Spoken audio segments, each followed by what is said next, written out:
आज हम देखेंगे ज़मीन कैसे खरीदे और बेचे उसके बारे में पूरी जानकारी।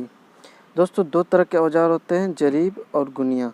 जरीब जो है ज़मीन मापने के काम में आता है और गुनिया जो है किसी भी गांव के भूमि को मापने का औजार होता है, जो कि हम नॉर्मली नक्शा मापने का औजार बोल देते हैं।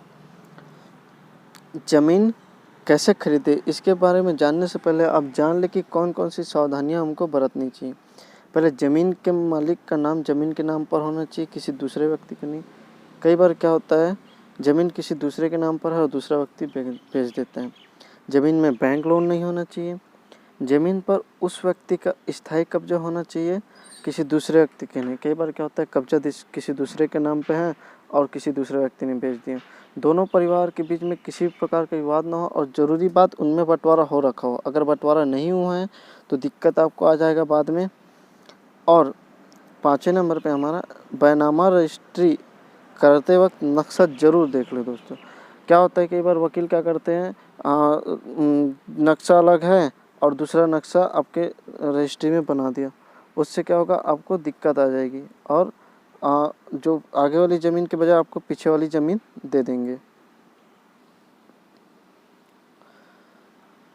ज़मीन को अच्छे से लेख फार से ज़रूर नपा लें और नक्शे में ये भी देखें कि आसपास किसका ज़मीन है।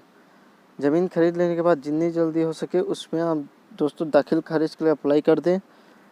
बेचने वाले से ज़मीन का सारा कागज़ मांग लें और उसकी पुष्टि वकील या थाने से करा लें। प्लॉट या फ्लैट खरीद रहे तो उसकी पूरी जानकारी आप वकील से निकाल सकते हैं। हमेशा पेमेंट चेक या ऑनलाइन करें, जिससे आपके पास उसका सबूत हो, या फिर आप एग्रीमेंट बना लें। एग्रीमेंट के लिए दोस्तों मैं अलग से वीडियो डिस्क्रिप्शन के लिए में दे दूँगा, आप देख लेना। जो स्टाम्प है वो सरकारी रेट के हिसाब से लगेगा, यानी कि दोस्तों अगर आप बेच रहे हो वो अलग रेट होगा और जो स्टाम्प रेट लगेगा वो अलग होगा। ख़रीदार और बेचने वालों का दोनों का आपको आईडी प्रूफ लगेगा।